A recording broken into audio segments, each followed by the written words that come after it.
Welcome to r/best of Redditor updates, where OP discovers that her teacher is a mega racist. Our next Reddit post is from r/relationship advice. This is a really strange situation, and honestly a little bit funny, but it's been bothering me for the past couple of days, and I don't know what to make of it. On Thursday, I was playing a game called Overwatch on Xbox, and I was in team chat, but I wasn't talking in it. I was queued with one of my friends, and we were in our own separate Xbox Live party. Anyway, people were talking like normal, and this one guy on my team started arguing with others and yelling a bunch of racial and homophobic slurs towards everyone on the team. This is pretty normal on Xbox, unfortunately. But this guy was going crazy. He was repeatedly screaming and calling people the N-word and saying some pretty nasty stuff to people. It was so vile, I can't even bring myself to repeat it. Like next level stuff. Again, my friend and I were talking, just listening. But I was saying to my friend, this guy sounds just like my math teacher. And sure enough, I take a look at his profile and it's him.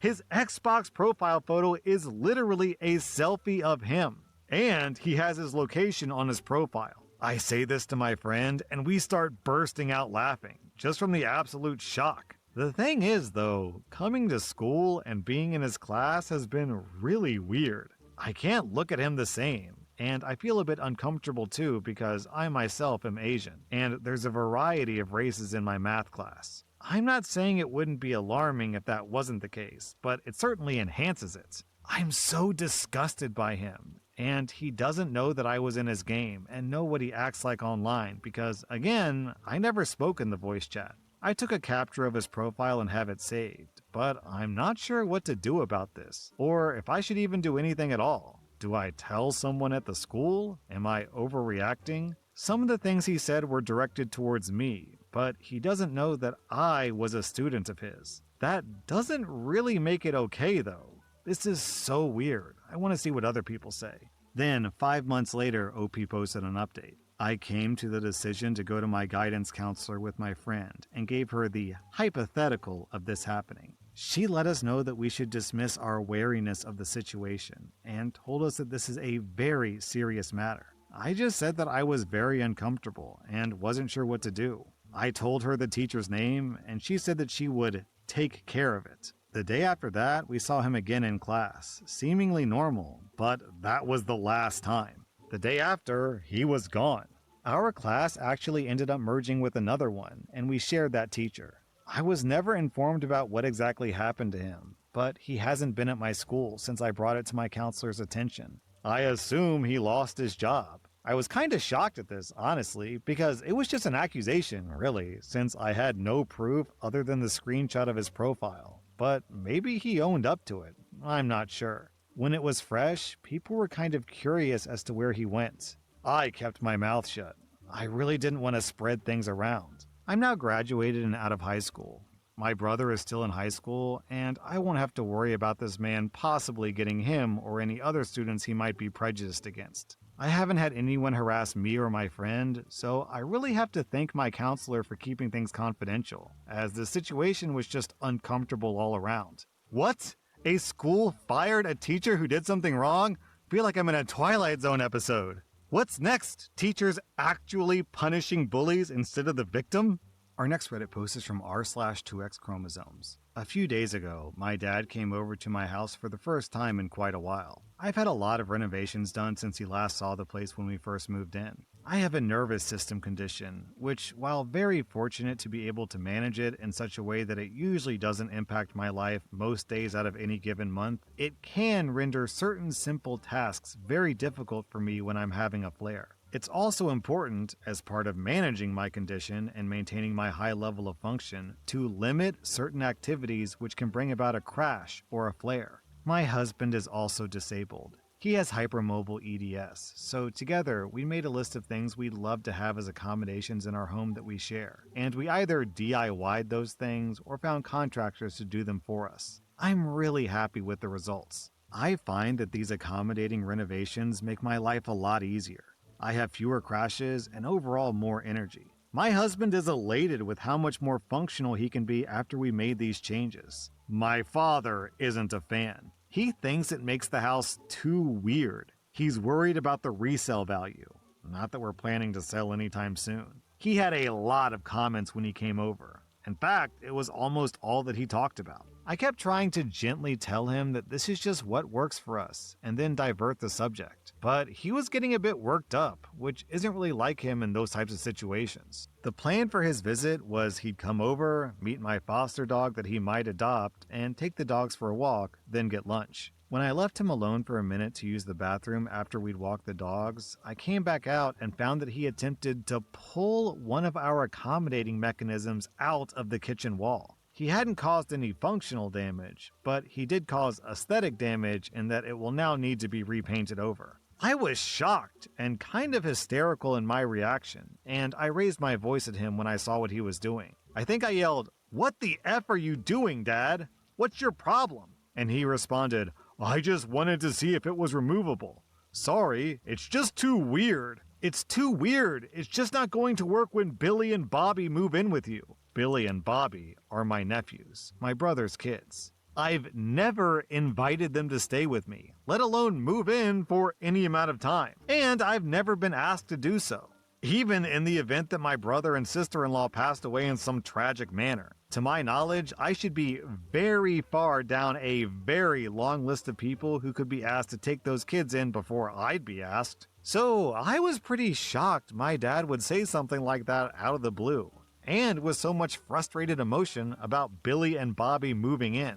Because there's no reason, to my knowledge, for anyone to think that would possibly be happening. I asked him to clarify repeatedly, but he just waved it off and told me to forget he said anything, and he didn't want to talk about it. I pressed him, and all he said was, "Well, honey, it's a massive house. You have room for 2 boys." When I asked him why he would even bring it up, though, and clarified that not only did I have absolutely no desire to host my nephews for a visit, let alone have them move in, he clammed up again and just said, "Forget I ever said anything." He apologized for damaging my home, immediately transferred a larger sum than necessary to me via Zelle to fix the scratch he'd made, and then took me out to lunch as we'd planned prior. The rest of the day with him was pretty normal, and I guess I was just a little shocked or something because I didn't bring it up again. But now that it's been a few days, I can't get it out of my head, and I'm so annoyed. First of all, my dad hasn't ever been and would never be that aggressive about any decoration or renovation in my brother's homes. He just wouldn't. And I can't help but feel that he's less respectful of my home because I'm a woman, which sucks. But what's more upsetting is, what the hell was he talking about in terms of my nephews? Like, is my family conspiring in some way to move those kids in with me? It wouldn't be the first time that my family assumed I would take care of those kids without asking me first. But in the past, it was just babysitting. And I've directly told everyone that even that is unacceptable. So I would be really shocked if my brother and sister-in-law thought that was acceptable. I guess I'm just spinning out and don't really know what to do about it. I'm stuck between asking my father about it again first or just reaching out to my brother directly. Then, one day later, OP posted an update. I talked to my brother on the phone about the situation, and he expressed that he had absolutely no idea why our father would imply that Billy and Bobby would need to move in with me at any point. He seemed genuinely surprised and to have no clue what the hell Dad was talking about. He claims to have absolutely never expressed anything like that to our dad. I believe him. I asked him if there was any possible reason at all that Dad would think that I would need to take in my nephews. Like, is there some problem Dad thinks that he's pre-solving without consulting either of us? Is there an illness or impending divorce or anything I don't know about? My brother assured me that there's nothing like that going on, and that, as I assumed, I of course wouldn't even be near the top of the list of permanent caregivers, even if something was going on, because he knows I run 2 businesses out of my house. And I'm also just not up for taking his kids in unless I'm the absolute last safe resort. Both of us are in agreement that Dad generally doesn't seem to have any other signs that we've noticed of declining cognitive function, like at all. But since this was such a strange outburst, we're still concerned that this is just the earliest sign. My brother, Billy and Bobby's dad, is going to talk to our dad about it ASAP and see what he says or what explanation he can give. Then we'll go from there. The issue that we're both aware of is that my dad, while a loving father and good man to many, is a bit of a liar and a lot of a manipulator. He has many of the signs of OCD and gets fixated on things, then tries to manipulate to get his way with his fixation. He means well, but he's been known to be full of BS and to have his own strange agendas that don't have much to do with anyone else's wants or needs. So, unfortunately, my brother and I are going to have to confront him by essentially saying, "Dad, it's really important that you're honest about whether you are confused or if you're intentionally trying to lie or manipulate, because that's the difference between us freaking out about your health versus us just understanding that sometimes you lie to push your agenda, but your brain is fine."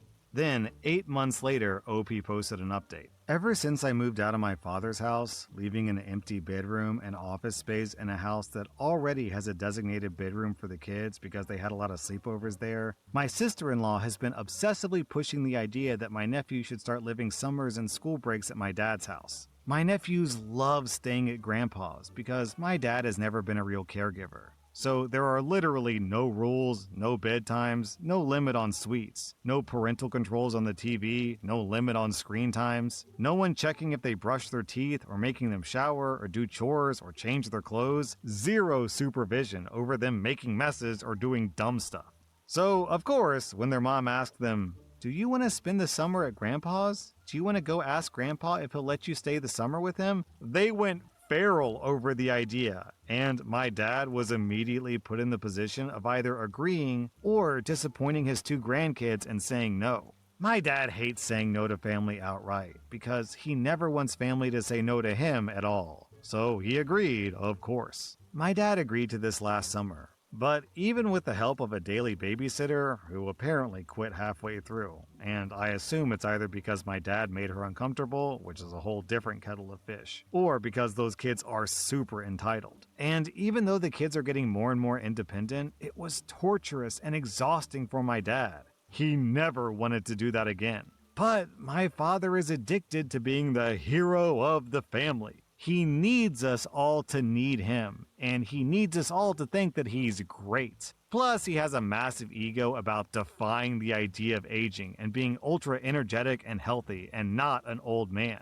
He couldn't bring himself to admit that he doesn't have the energy for those kids, and he didn't want to say no because he doesn't want to normalize anyone saying no to anyone in this family. So, he was planning to pawn the kids off to me next summer. He was going to agree to take them and then bring them to my house, and, in his words, ease into a smooth transition from his house to mine. From the sounds of it, and also just knowing my dad, I assume he was going to beg me to take the kids for a single day, drop them off with overnight bags and say, "Didn't you say they could sleep over?" Then make up a ton of excuses as to why they needed to stay at my house for longer and longer until he ran out the summer. Personally, I know this wouldn't have worked. I'd literally be dropping the kids off at their own house or calling the cops 24 hours later. But I don't think my dad understands just how badly his plan would have panned out because I used to be a massive doormat. I think he truly believes that he could manipulate the situation and me into working out in his favor. My dad apparently asked my sister-in-law if it was okay, and she said yes. But she never even asked me about it, or brought it up the whole time that we were all wondering what my dad was on about.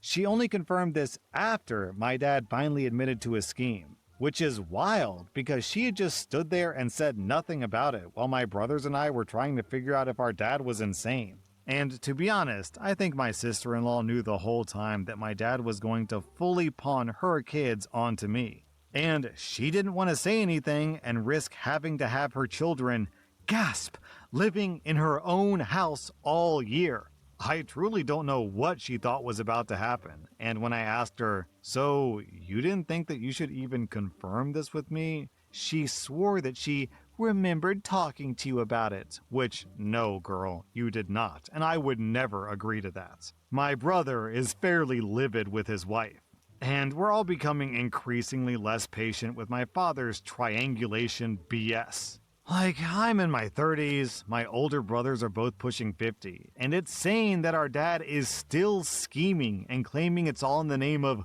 what's best for the family. Because we all have our own families now, but he acts like we're bickering children who he's having to manage in order to keep the family together. Which is extra insane because my brothers and I were not children at the same time. when really he's just obsessively trying to maintain his preferred status quo, in a reality where it makes less and less sense to maintain. Well, OP, the good news is that your dad isn't crazy. The bad news is that you have two scummy family members, your dad and your sister-in-law. Good luck, OP.